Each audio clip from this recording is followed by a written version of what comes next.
Hey there, Halt and Catch fans! Welcome back to the Halt and Catch Fire Afterbuzz After Show. We're here breaking down season 3, episodes 1 and 2. So sit back, relax, let your robot butler bring you a beer. We'll see you. You're tuning into the destination for TV superfan discussion, Afterbuzz TV. And now, let the buzz begin. There it is. There's the song. Music that makes us all excited. I love it. It's my favorite. We've made it back to season 3 of this show. They said it couldn't happen after season 1, season 2. It is now season 3. My name is Isaac Johnson. You can follow me on Twitter at Isaac Johnson or Instagram at Isaac Johnson. And I'm joined by Amber Plaster this season. Hey guys, you can tweet me your predictions at Amber Plaster. Thanks for being here. Yeah, all right. Amber, new to the show, but not new to this show. Yes, so I'm new to season 3 for the after show for Halt and Catch Fire. However, Halt and Catch Fire is one of my all-time favorite shows. One of. Yeah, it's hard to pick just one, isn't I it? know. It's like picking children or something like that. Yeah. Which one's your favorite? You probably have a favorite child, right? No, I don't know. People ask me all the time what my favorite show is, and I feel like I have my top favorites, but just every genre is so different. And I feel like as far as drama is concerned, Halt and Catch Fire is my favorite. One of them. That's good to know. Well, speaking of, how did you feel about these 2 episodes? We watched them both. Yeah. They released them both yesterday, which is a nice little treat if you've been waiting like a year like I have and you have. Yeah. So interestingly enough, AMC decided to release episodes 1 and 2, which was a real treat because waiting in between episodes for a show that ends on kind of cliffhangers like this is really tough. Yep. So it was a real treat to kind of get to see. First, we open up on, Mutiny, and the whole gang, really, even Joe, has moved from Texas to San Francisco. Yeah, everybody's moved to the Silicon Valley. It is also now 1986. Yeah. We jumped forward in time again, as we did last season.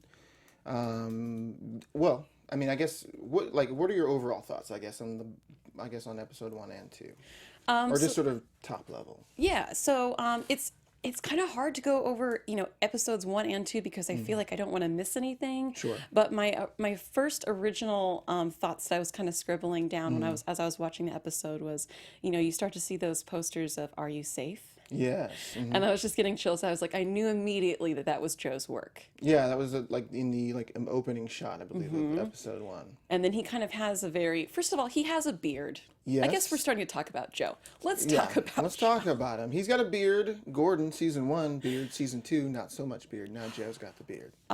Is he trying to be Gordon? Gordon's looking real rough. He's looking a little rough. I do not like Joe's beard.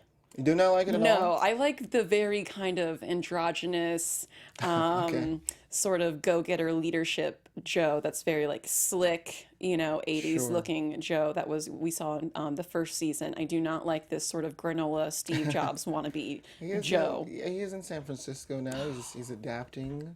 What I do like about him the most this season is in season 2, he was sort of like trying to make amends or something like that, and trying to be a good guy, even though everyone saw him as this evil sort of mastermind, if you will. And in this season, he's pretty dark. Yeah, in this season, he feels like he's just flat out owning it. I mean, at the end of last season, we steal the code. This is computer speak for those of you who don't know. From them, and then makes $10 million on Gordon's idea. Not something new to him. But at this point in our story, he just seems to be fully owning it. What do you think? I think that it was the right thing to Joe. It was the right thing that Joe needed to do. And then towards the episode 2, at the very end, we see an introduction of a new character to the gang. Oh yeah. That I think is going to be definitely a major player for this season, and his name is Ryan Ray. And not to get into predictions too early, but I think that he's going to be one that we're going to want to watch. Oh yeah. And then we see Ryan kind of. He's almost the new Cameron. He's wild and reckless. He has all of these crazy ideas, and Joe sees that. And I think one of the reasons that Joe originally, not to spoil it for episode 1, but we're on episodes 1 and 2. Let's just talk about all of it together. It doesn't matter. But Joe doesn't. He's hesitant to bring Ryan on to his company when Ryan seeks him out so passionately. And I think part of that is Joe's black little heart has grown a little bit for Mutiny. And I think that he doesn't immediately want to poach from them. Yeah, quite possibly. But just like Joe, he always does what's best for him. He does always. Well, I mean, since we're talking about Joe and I guess Ryan too, but so I think that the meeting that they had where Ryan busts in on, this is episode 2, and scheduled his meeting, hacked in. Maybe he's like a little impressed or something like that. But that whole time that he's talking to him, Ryan kind of even puts down Gordon a little bit. I don't know if he liked that or disliked it, but I think that it just reminded him of that family that they had. This whole conversation between the two of them, where Ryan's very like, "What do you want me to say? What am I supposed to say? It just looks like you're staring at me. It looks like you're still disappointed," which I thought was really funny. I thought that Ryan asked him, or he said, "Well, how do you know what I want next?" And he's like, "I don't even know if I know what I want next." And I think a lot of that has to do with like all of the ways that he helped himself in the first season and the second season, and now this season is by stealing other people's ideas. So he doesn't really have any ideas. I don't want to say that I'm Team Joe, but I don't want to say that he's stealing ideas, in that I think Joe's known what he wants to do for a long time. I think that Joe is brilliant in his own way, which is kind of schmoozing, Which is what Gordon and calls him, knowing how to surround himself with excellent people. That is his superpower. He knows who to surround himself with. true, yeah. And so when he sees Ryan, he's like, "Ugh, gonna be needing him. Don't Right. want to, but gonna be end up using him." And I think, I don't know if it's stealing as much as it is Joe has the foresight to see where this industry is going, and he justifies it in doing whatever he needs to do. And a lot of people do see that as ruthless, but he doesn't have kids, he doesn't have a wife, he doesn't have a family. Yeah. He's all in. Well, and I mean, the obvious parallel there, which you mentioned earlier, was the Steve Jobs thing, because a lot of people have the same criticism of Steve Jobs. I don't know the man personally, but I think that, I mean, I do get that he surrounds himself with the right kind of people, and he used to be surrounded with the right people. You see him in the office, and those guys are like, he's just like, "I'm sick of seeing you. We want to see our product out there so much that, people are sick of seeing it. Like, I'm sick of seeing you guys." But he's around, at this point, probably the wrong people, and he got this idea from Gordon, which he stole, which Gordon is suing him for, so there is a bit of thievery there. There is, but I think that in Joe's mind, that Joe would have had that idea with Gordon and was able to keep them together. I think in Joe's little twisted world, that he probably thought that he did everything he could to keep them all together, but then just if Gordon won't listen to reason, then he'll take it and run with it anyway. 'Cause you see him offer, stakes in the company, which was insane. I saw him, I was getting chills as he was like, I'll offer you 50% of the company, 60, 70. Yeah, I'm like, oh man. Well, at first I thought, well, is this even genuine? Like, is he just messing with Gordon at this point in these depositions that have been going on endlessly? They keep asking him the same questions over and over. But I don't know. I don't know. Yeah, I was kind of on the fence of like, is he just screwing with him again? Or is he trying to find out what this is really about? That's what he says at the end of it. We know what this is really about. But I think that he realizes that together as a team, they would have been unstoppable. I strongly believe that he thinks that they're the team, and he's going to do whatever he can, whether it's manipulate him, sue him, offer a sweet deal, whatever he can do to get back together with, Donna and Gordon and Cameron, and ideally have them all underneath his thumb. Right. Well, and that's, I guess, why I thought that, like, after he had the meeting with Ryan, that's when he comes to the deposition to kind of realize. I don't know. That's how it made me think that he realizes what he wants next, but he needs his Robin to do it. He's Batman. Yeah, it seems like the catalyst, but I think that Joe's going to end up bouncing back between Mutiny kind of no matter what he does, because at this stage in the game, with the exception of Ryan, we haven't seen anyone have the brilliance that Cameron exhibits. True. And this is pretty much like what we're saying about Ryan, is he kind of even, like, disappears in the basement to write code, like in season 1. That was so cool to see. I'm sure so many startups today still deal with that. Well, you'll be like, people were throwing firecrackers near computers, and I was just watching it like, what are you doing? But like, they're just kids, they're just boys, and when boys are on other boys, they play and they like wrestle and get like a little too rowdy. And if no one's there to be like, guys, you know, then a startup can go into the ground. Yeah. And then you have somebody who's like, oh, I just need so much, you know, space and privacy. I'm just going to go in his closet, this basement to work. Those are the geniuses you need to look for. Exactly. Well, and then also Joe steals Ryan at the end of episode Sure 2, does. which is like, you know, now that Gordon has written him off, he's like, okay, well then I'm gonna take your stuff still. I was so sad because I started to think stupidly, like I knew that Ryan was going to end up there, but I started to think, well, maybe Gordon can speak to him because Gordon actually steps in for Bosworth, and it's like, hey, you know, I know how to speak to these coders, and let me bring it. And he's like, great, you take it. I don't want to deal with these children anymore. Right. And so I was like, Gordon sure likes hanging out with these coders. This is kind of strange. Did you understand why? Like, why is he just hanging out with these coders? I don't know. I mean, in seasons 1 and 2, we did have him a lot of times like not really heeding the wisdom of his wife, taking her ideas. At least in this season so far, in the 2 episodes, he seems to be sort of like following suit and just sort of doing his job and being as helpful as possible. Makes me so nervous. It does because make he's me messed it up nervous. so many times see, before. several times. But maybe he's just trying to bond with them. I mean, obviously he's got the brain issue going on as well.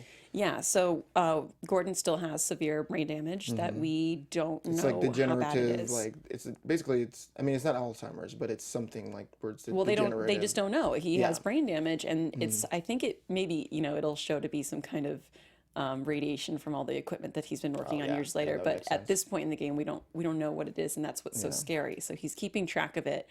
And I think what's cool is we saw in episode 2 when Ryan leaves, I think he rips the Band-Aid off pretty well, by the way. Oh man, it was so brutal, so cold. He's like, I'm leaving to go work with Joe MacMillan. But Ryan as a character Boom. has like in all of the scenes, he's almost like that robot butler. He just sort of talks to people. Even when Gordon's giving him the good idea at Joni's party, he's like, well, yeah, I guess that would be faster. And like that's his only answer, not like, yeah, let's work together. It was just kind of like, well, that would waste less of my time. Yeah, you know? he's a little Aspergery in that he runs off of facts only. Like he doesn't really care if it's good or bad. He just gets straight to the facts and is like, okay, great. Yeah. And so it was interesting when he rips that Band-Aid off and says, I'm leaving. We see Gordon's stress go up, and we also see his blurred vision. We see him almost faint. And so I'm starting to think that his brain damage, I guess we'll call it, is affected by stress, or can be affected by stress. That would make tons of sense. And we've seen him stress out before and dig a hole in his backyard and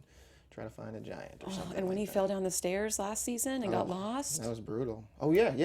I was like, actually audibly gasped when that happened, because I was like, oh, he's so confused, he's not going to know where to go. Right. Oh, Gordon. By the way, speaking of that, Bosworth and Ryan, or when Gordon takes over for Bosworth, I thought that Bosworth was going to fight Ryan there, or at least hit him or something like that. I just wanted to see a little bit of that confrontation. I wanted to see Ryan back down, Yeah. and he didn't. Yeah, well, he didn't stand up, so he definitely knew he was outmatched there, I guess. But there was something, I don't know. I love the character John Bosworth. I like also that they have him sort of reconnecting with his son there. He's got a grandson. We got him in episode 1 calling over and over again, and kind of think it's going to go south for him, but then they call him at the end, and he gets the middle name, John. That was a very nice moment for the character. I was actually really surprised. His son is like kind of an enigma to me. You know, like you know that there's a tough family history for Bosworth and his son, and it really does seem that his son is not evil, just estranged. No, well, you know? there's some family dysfunction there, to say the least. I just like seeing that sort of pulled back in for his storyline, because in a lot of ways, you know, like the John Bosworth from season 1 who knew nothing about computers, who still kind of knows not a lot about computers. They pulled the R2D2 joke on him, which is funny. He's still trying to find his place to some degree on this show. I mean, he is like a sort of like a father figure a lot of times. But I like seeing him getting like a nice little win there. It's nice to see Boz finally back in his natural habitat. You know, we see him in an office finally instead of just at a frat house. True. Yeah. You know, we see him closing deals and being more of a team player. We see him handling the numbers. Sinatra. You know, singing Sinatra, which I feel like he's one of those people where if he knows what he's doing, he's quite good under pressure. Yes. Which Cameron desperately needs. Yeah, well, he's always been the guy that can, like, he even gives them the sage advice, which we can segue into the ladies here, about that they're still in a man's world in They are. 1986. I love John's endless respect for Cameron. Yep. I mean, we've seen it season after season. I just thought eventually he'd just get impatient with her. But, I mean, he truly does. Care about her. Yeah, just, you know, even to like her, Donna's husband, he'll come in and he'll be like, dut, dut, dut, they're the brain power, they're the queens of the jungle. Don't think that they're leaving you out, that, you know, mom is working, you know, kind of like, and he does like a gentle reminder there. He does it so well. And like when Donna had, gotten pregnant and like had to, you know, he was there last season to kind of be like, can't you see she's going through something? And like the most gentle, he's just like the calming force that I did not expect from, and usually from an older man to anyone, but specifically women, you don't see them stand up for them in a professional sense. And I think it's rare for anybody in a profession for someone to consistently, when no one else is around, when you could talk crap about them, to have their back. So I'm just in love with Bosworth. Yeah, I think it's great. He also stood up for Lev last season too, which I thought was really nice. And you would think for like his sort of demographic, like that he wouldn't be that guy, but he is that guy. I know. Which is a nice like sort of turning that like trope, rather than making it a trope, they make him like a really well-rounded character. I think is really cool. Yeah, he's a gem. So let's talk about the ladies. Sisters standing up for themselves, or what was the line that Donna said? Yeah, what was that line? It was Something about like sisters doing it for themselves. Which it felt like there were so many moments, kind of like it in some other seasons, where it's like, yeah, they're gonna get a win. No, they're gonna be at that luncheon, or not luncheon. They go to dinner with meeting. Mac and Tim. Mac just sounds like a creepy dude to me. Sure does. They finally get the meeting, and the moment. Well, actually, when they met in the office, and Mac sort of leans back to Tim like, "Oh, you were right about them too." It was like that was right when I knew it started. I mean, I know that we're in this era in the workforce, but I was like, really, I think It's tough these to guys, see, right? These guys, not like bad on the show, but just these guys like are always there trying to like stop these ladies from what they're doing. Yeah. I hated seeing it because, you know, that still unfortunately exists today a little bit, and I just hate seeing it, but it needed to be seen. Oh, yeah. So it's such a cringy scene to watch where they're like, you know, like, you came in here, you know, you said yes immediately, you wore that shade of lipstick, By the and way, she was like, which shade of lipstick is that? The one that says like, anything that makes it look like they're wearing makeup, I right? guess, yeah. So she's like, we have been completely professional. And they're like, well, you were too easy. And it's just like this double standard that they're going to have to continue to deal with. Yeah. And it made me almost think like, man, why didn't they bring Bosworth with them? Like, why didn't they bring a man with them? And then I was like, no, they need to be able to do this on their own. Well, yeah, they definitely need to. I mean, maybe we could save that for predictions or something like that. But maybe like, I mean, he has to come in handy somehow, even if he's just telling you how to get a dinosaur off or whatever that joke was. I kind of want to know the first part of that story. You know, they always kind of break in on him with some story and be like, and that's how you get a dinosaur off or whatever the line was. You know, like, That actor must be like the best improviser in the world, because I feel like they always start the scene with him improvising a funny story. yes, true. Yeah, I'd like to believe that it was improvised. I'm like, I want to hear the first part of that story. How did he get there? Yeah. That was really funny. So, well, one, also, Cameron has moved in with Donna and Gordon, which a little tension in the home. Do you feel that? So now that they're in San Francisco, I just don't think that Donna, Cameron, she's so young. You know, I'm not sure exactly how old Cameron is right now, but she's in her early 20s. Early 20s, yeah. At most right now. And so she doesn't think it's any big deal to be moving in. Like, she's never been married. She doesn't have kids. It is not even occurring to her, obviously, because she starts using Donna's daughter to invite over the investor that she had questions about, which I thought was very bold, inappropriate. Well, Bold, inappropriate. It's a gray line. It's a gray area, I suppose. But My first was like, yeah, and then I was like, oh, that's actually yeah. They're already having issues with Joni. Do we need to pour fuel onto this fire? Yep. But like, you know, when Gordon's like, I thought this was only going to be 6 months. I mean, the two of them last season, it looked like their marriage was going to end. I mean, Gordon had an affair. Donna had the abortion. They both were. Donna still has that secret from Gordon, by the way. Yeah. I think that's going to come back out. Right. So to me, she tells him, you got to move to San Francisco. You got to put in this money in the company. He does all that to fix his marriage. But then having Cameron move in can't really be helping them continue to work on it. It seems like they're in a stable place with their relationship, but I don't think that Cameron living there is really gonna. They don't have any alone time, really. They don't, and I think Donna's okay. I think Donna's okay with it. I think Donna realizes the urgency of the situation. She needs to be next to her brain power, Cameron. Not that Donna doesn't have her own amazing, brilliant ideas, but they're just very different in their wonderful partnership. And I also think that Gordon is not in a position to complain, and so he's not. This is true.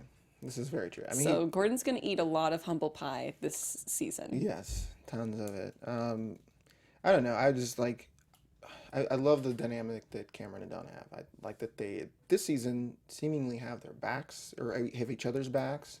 Also, so far in 2 episodes, we haven't seen this sort of Cameron before that will just go and do whatever she wants, no matter who it harms, or just because it's what she wants. It seems like they're an actual team this season, other than inviting the girl over to the party, whatever. But that was in their best interest. Yeah, it seems cohesive. Yeah. I also think that, they've been married for a while now, and they know how to work together, and they're doing it because it's kind of a fight or flight sort of thing right now, where they're moving out there, they're competing, they don't have the funding that they need. He's dealing with this brain damage. They're kind of holding on to each other for support. And so I think when they think things are good, that's when their marriage is going to fall apart, because they're ignoring their problems. Yeah, probably. Not to get into predictions, but well, I mean, talking about the show.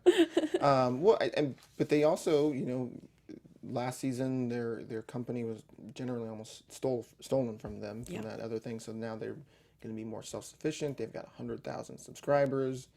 Looks like everything's going really well. But then we have Ryan, who comes in and shows them that actually these private conversations aren't all that private.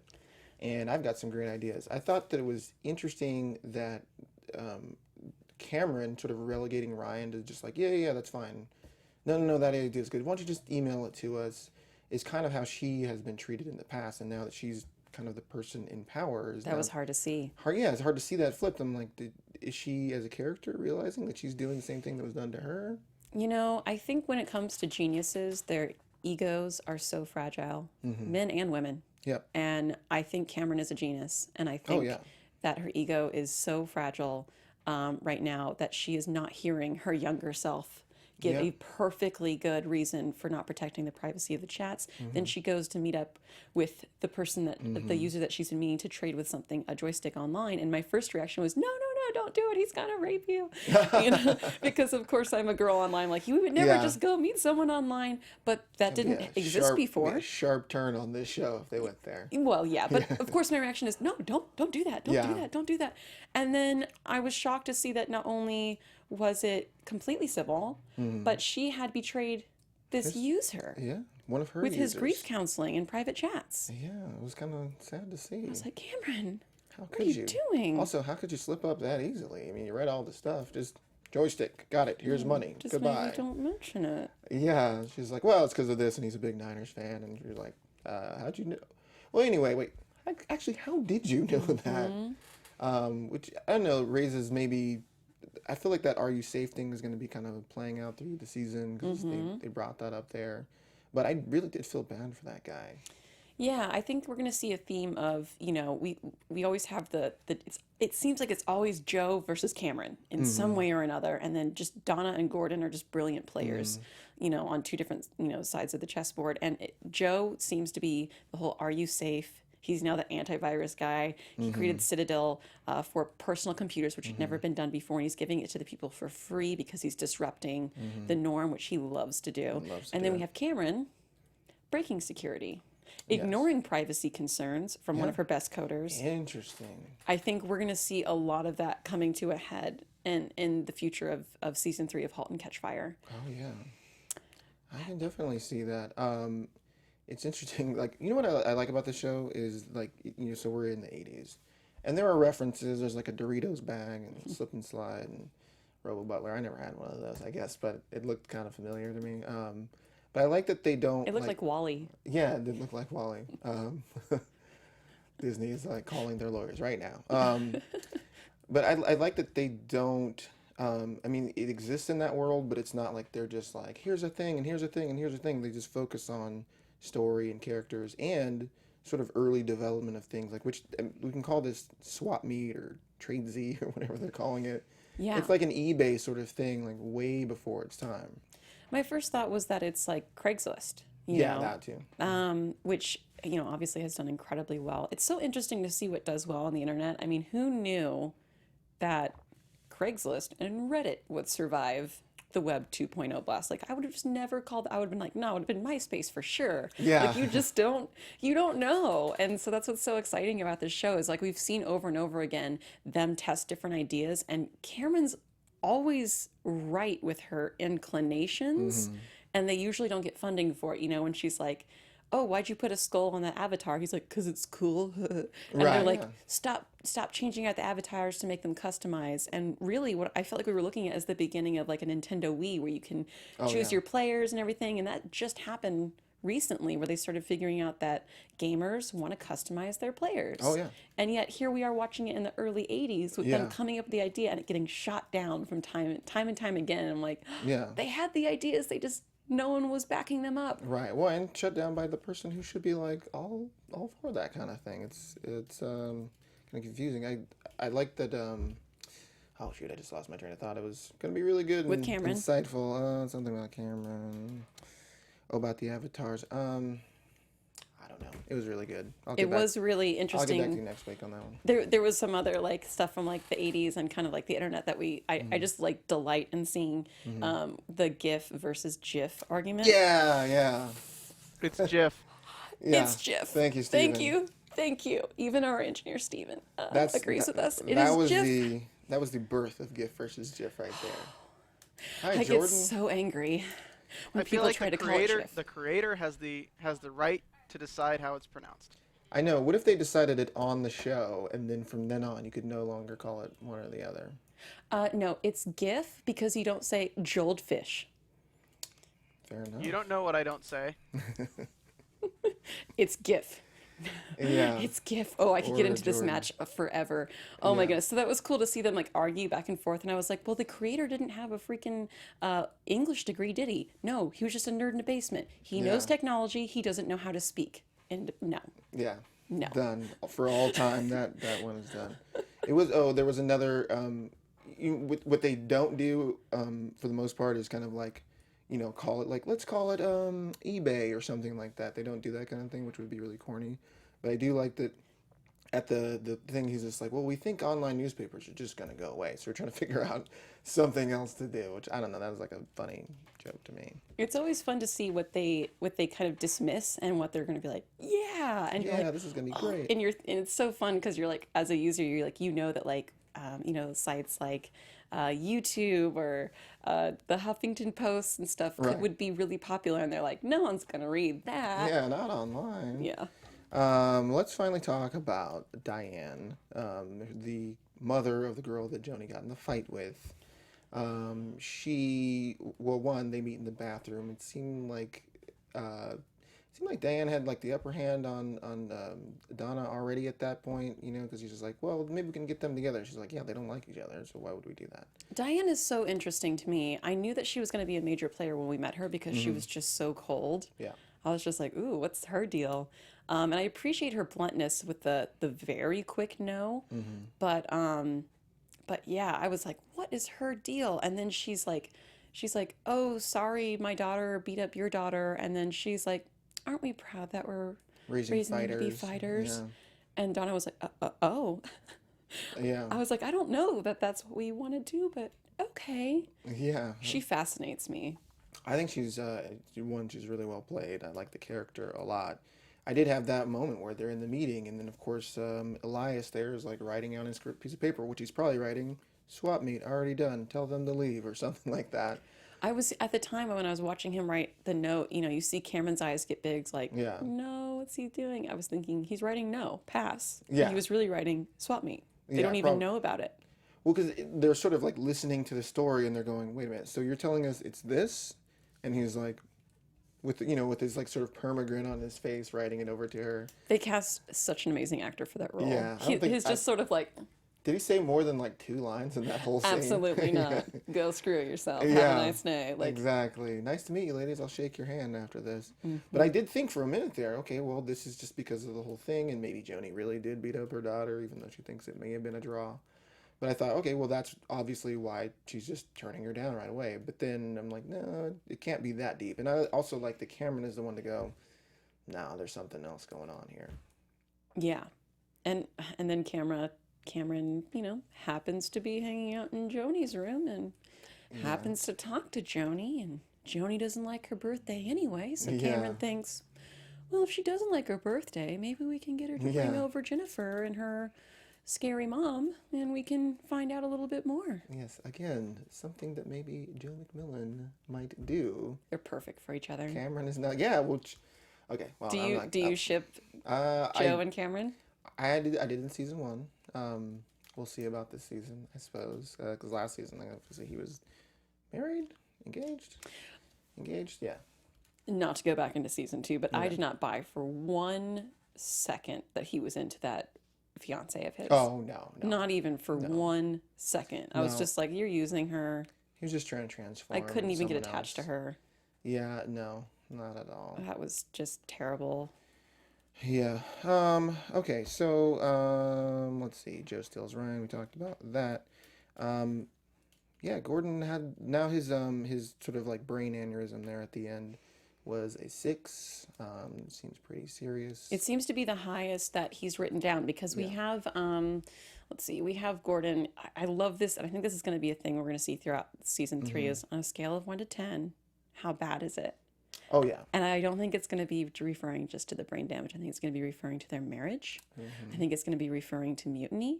And I think that 6 is not the highest level that we're going to get to of his stress. Yes. So that was cool to see. Probably 11, if I had to guess. You're going to guess 11? Okay, yeah, calling it? Okay, great.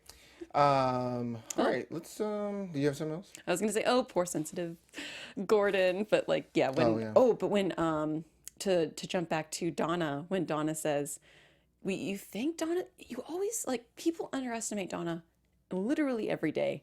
And when Cameron's like, oh yeah, I met up with him, he turned out to be a real creep, right? Like I thought that he was going to be. Right. And then she goes, reading private chats is a violation of our user agreement. Oh, yeah. I was like, oh, snap, Donna. Yeah, that you was got nice. her. Oh, I just love it when Donna like stands up for herself a little bit. Yeah, well, Cameron needs a mom, and that's kind of like, true. I guess her mom there. True. Let's jump into some news and gossip. Afterbuzz TV News. On top of it, well, thanks for watching. This is really great. We have a guest coming up in 2 episodes, I believe. Awesome. Jonah Zhao, if I'm saying her name correctly, I believe. Love it. And she was just cast in Spider-Man Homecoming, made by this company called Marvel, I believe is their name. Oh, okay, very cool. Very cool for her. So we'll get to talk to her, and maybe she'll spill all the beans about all the Marvel secrets and get fired or something like that. No, maybe she won't. Hopefully tell us more about Halt and Catch Fire while she's at it. And maybe that too. But I thought that was exciting. I was like, Yeah. oh man, she's going to be on our show, and she's going to be in Spider-Man. I'm going to ask her cool. so many questions about that. Yeah. Cool. Do you have anything from the chat that you want to bring up? Let's see here. Well, thanks so much for those of you who are listening on the replay as well as in the live chat and on the podcast that we have. We have someone saying in the chat that Cameron did put a stop to Ryan because she is the one spying. She's insecure and wants to know what everyone thinks, especially what they think about her. Oh, so you think they're saying that they predict that Cameron is the one to get Ryan the boot. I bet they're calling that Cameron. So it's like she's secretly working with Joe? To be like, why don't you take him? He's bugging me. And Joe's like, I'll use him. I don't know. I think she still has so much hate for Joe, but she doesn't like, but at least she's attracted to Joe. She does not even like Ryan. That's true. No, Ryan didn't. She has no love for Ryan. Although she did acknowledge that he was intelligent and gave him a raise. Yeah, well, but then that was like kind of to shut him up. Like, here, take this money. It was totally to shut him up, and he was like, message received. Yeah, I'm gonna go work for Joe now. Anything else?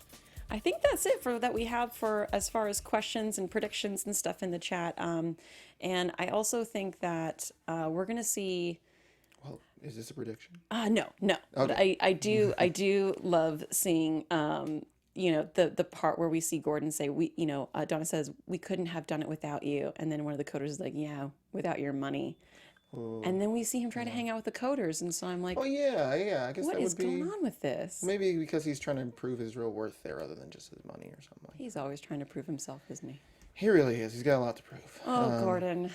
Oh, Gordon. Well, let's jump into our own prediction. Your Afterbuzz TV predictions. Boom. The quick one. I love it. Okay. What are you predicting? Okay, so my predictions for the next part of season 3 of *Halt and Catch Fire* are that we're going to see, and I feel like this is an obvious one, but I think we're going to see a young Ryan Ray be the catalyst that actually brings mutiny back to Joe. Okay. I think that he is going to be the direct reason that Cameron has to work with Joe again. Sure. Every season, I think, how can they get back together? How? Get them back. Get the band back together. Get the band back together. Yeah. All right. That's my prediction. Oh, that's the one. Okay, I thought there was more. It sounded like there was like a list over there. Well, I had, but then as I was watching the episode, those questions would get answered for me, and I was like, oh, right. Okay. Yeah. Well, I think this is like I don't know, maybe like a season long or a very bold prediction. But I'm like, okay, so why is Joe going to give away this new virus software for free? I don't think he really does anything for the benefit of humanity so much as the benefit of his own pocketbook. Absolutely. And we've seen him do this before. So my prediction is that this software that they're releasing is an actual virus, and he's gonna now like try to build like a virus to like combat that virus or something like that. So he creates the what's the supply and demand or something. Oh, to that's that so effect. smart. That's what I think. Oh, that's so good. Although, do we think that, and I don't know if I know enough about computers, but does he really have to work that hard for there to be viruses? Maybe not, but at this point, They did mention to Ryan on the beach that this early in the game, not everyone had virus or security breaches. And he's like, oh, like 1 in 3,000 or whatever. Yeah. And he's like, but that in the next 5 years, that's going to go way up. Yeah, it's so gonna maybe go way they're up. kind of seeing that together. Maybe he's going to be the one to help it to escalate so that he can make more money. Oh, that would be so evil, though. It would be very evil, and he's the bad guy. He's a proper villain this season. I think he could do it. I love I that. think so. Who knows? I guess we'll have to keep watching to find out. Amber, where can we find you on the internets? Yeah, thanks for watching, guys. You guys can tweet at me at Amber Plaster. Awesome. Short and sweet. You can tweet at me at Isaac Johnson or check out my Instagram, the Isaac Johnson, because some guy stole Isaac Johnson before me. Isn't it great? It's hard to get your handle on everything. I know it is. We will see you next week. Bye. All right, thanks for watching, guys. From executive producers Maria Menounos, Kevin Undergaro, Phil Svitek, and the entire Afterbuzz TV staff, we would like to thank you for listening to the Afterbuzz TV network. To watch or listen to other after shows and post comments or questions, be sure to visit AfterbuzzTV.com.